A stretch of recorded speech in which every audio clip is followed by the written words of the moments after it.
बहुत बहुत शुभकामनाओं के साथ विभा क्लासेस में आपका स्वागत है। आज हम अध्ययन करेंगे क्लास 12वीं की कविता जिसका शीर्षक है उषा, जिसके रचनाकार हैं शमशेर बहादुर सिंह। इनका जन्म 13 जनवरी 1911 को हुआ था। इनकी रचनाएं हैं कुछ कविताएं, कुछ और कविताएं, चुका भी नहीं हूँ मैं, इतने पास अपने बात बोलेगी, काल तुझसे होड़ है मेरी इत्यादि। ये साहित्य अकेडमी पुरस्कार से सम्मानित हैं। शमशेर प्रयोगवादी कवि हैं। प्रयोगवादी कविता शिल्प की दृष्टि से बहुत सारी परिवर्तन लेके आई। इनकी उषा कविता है। प्रातः नभ था बहुत नीला शंख जैसे भोर का नभ, राख से लिपा हुआ चौका अभी गीला पड़ा है, बहुत काली सिल जरा से लाल केसर से धुल गई हो, स्लेट पर या लाल खड़िया चाक मल्दी हो किसी ने, नील जल में या किसी की गौर झिलमिल देह जैसे हिल रही हो, और जादू टूटता है इस उषा का, अब सूर्योदय हो रहा है। प्रसंग है इसका। इस कविता में प्रकृति के पल पल बदलते स्वरूप का चित्रण हुआ है। कवि ने उषा की गति को शब्दों में बांध कर इस कविता में उतार दिया है। व्याख्या सुनिए। प्रातः नभ था बहुत नीला शंख जैसे। प्रातः का नभ कैसा था?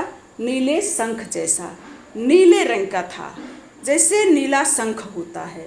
शंख पवित्रता का सूचक है, पूजा पाठ में काम लाया जाता है। तो सुबह के आसमान की तुलना नीले शंख से की गई है। रंग नीला रंग का था। इसमें उपमा अलंकार है। भोर का नभ, सूर्योदय से पहले के समय को उषा कहते हैं, जिसका उषा, भोर, सुबह, सवेरा, प्रातः काल कई पर्यायवाची हैं इसके।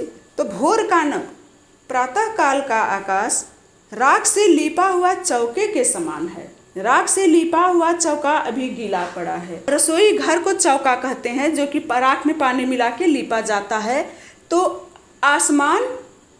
आसमान इस समय कैसा लग रहा है? जैसे राख से लीपा हुआ चौका, मतलब अभी गीला पड़ा है, जो कि अभी गीला पड़ा है। उसका गीला मतलब वो आसमान की नमी से जोड़ा है। आसमान की नमी, चौका का गीला होना। अभी चौका गीला है, सख्त नहीं हुआ है, कठोर नहीं हुआ है। तो आसमान में भी अभी गर्मी नहीं आई है। उषा क्या होती है? माधुरी से भीगी रहती है। उषा शीतलता है, नमी है उसमें। गीला चौका में अभी शीतलता है, नमी है। तो उषा में भी शीतलता है, नमी है। उषा माधुरी लिए रहती है, माधुरी से भीगी रहती है उषा, उसमें मधुरिमा रहती है। उसको गीले चौके से जोड़ा गया है। इसमें भी आपका उत्प्रेक्षा अलंकार है। बड़ा ही सुंदर बिंब प्रस्तुत किया है कवि ने।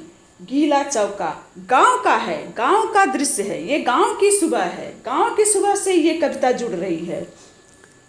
बहुत काली सिल जरा से लाल केसर से कि जैसे धुल गई हो। अब उषा में परिवर्तन हो रहा है धीरे धीरे। थोड़ा सा और परिवर्तन हुआ कि अब कैसा लग रहा है कि जैसे काले सिल को लाल केसर से धुल दिया गया हो। तो जिसमें उसमें लालिमा आ रही, मतलब आकाश में जो आकाश था वो पहले नीले रंग का था, अब उसमें लालिमा आ रही है। उस परिवर्तित हो गया, नीले रंग से परिवर्तित हो गया, उसमें लालिमा आ गई कि जैसे काली सिल को केसर से धुल दिया गया है। इसमें भी उत्प्रेक्षा अलंकार है।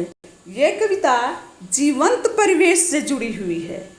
जीवंत गति है, उजास है। उषा में क्या है? गति है, रंग है, उजास है। तो जीवन में भी गति है, रंग है, उजास है। बहुत काली सिल जरा से लाल केसर की जैसे धुल गई हो, स्लेट पर या लाल खड़िया चाक मल्दी हो किसी ने। अब आसमान का दृश्य कैसा हो गया? लालिमा से बदलकर अब उसमें सूर्य की लाल किरणें छा गई हैं, लाल किरणें फैल गई हैं। ऐसा लगता है कि जैसे स्लेट पर किसी बच्चे ने लाल खड़िया मल दी हो, लाल चाक मल दी हो। इस कविता में उषा के गति को शब्द चित्र द्वारा प्रस्तुत किया गया, एक शब्द चित्र बना दिया गया है। अब कैसा हो गया है कि लाल खड़िया किसी ने स्लेट पर रगड़ दी हो। यहाँ पे स्लेट पर लाल खड़िया रगड़ना मतलब रंग भरना जीवन में रंग भरना, उषा में रंग है तो जीवन में रंग भरना। स्लेट लेके बच्चे स्कूल जाते हैं तो मतलब कि अज्ञानता रूपी अंधकार को खत्म करके ज्ञान के प्रकाश आना, ज्ञान का प्रकाश आने का सूचक है। स्लेट पर खड़िया रगड़ना, लाल खड़िया रंग भरने का सूचक है, ज्ञान आने का सूचक है। अंधकार को समाप्त, अब अंधकार इससे समाप्त होगा और ज्ञान आएगा।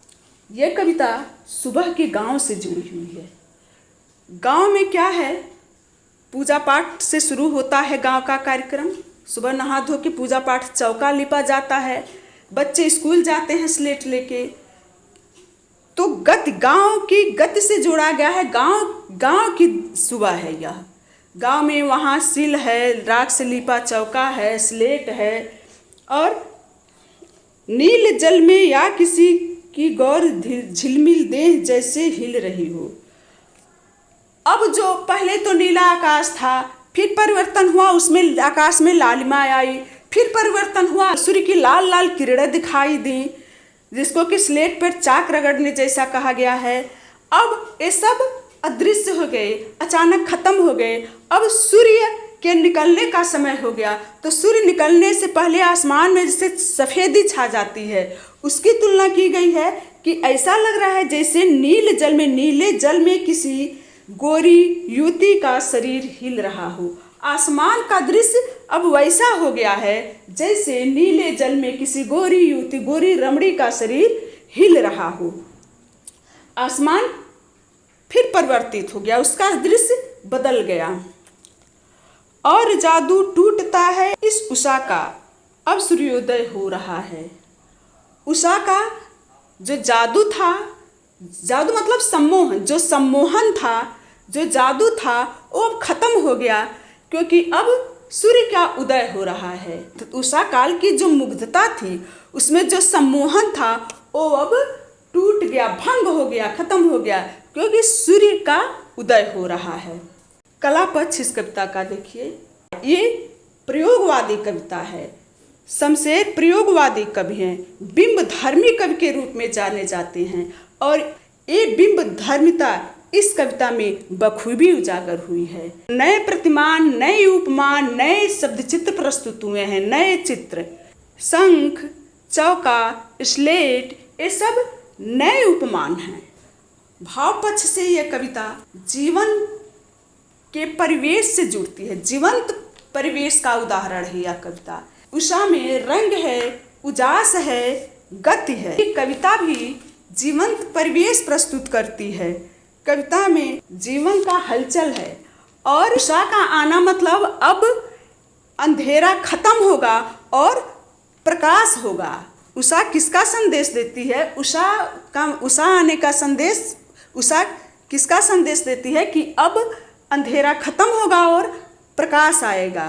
तो स्लेट पर रंग भरना जीवन में रंग भरने के जैसा है, जीवन की उदासीन जीवन में रंग भरने के जैसा है और अज्ञान हटा के ज्ञान का प्रकाश आने का संदेश है।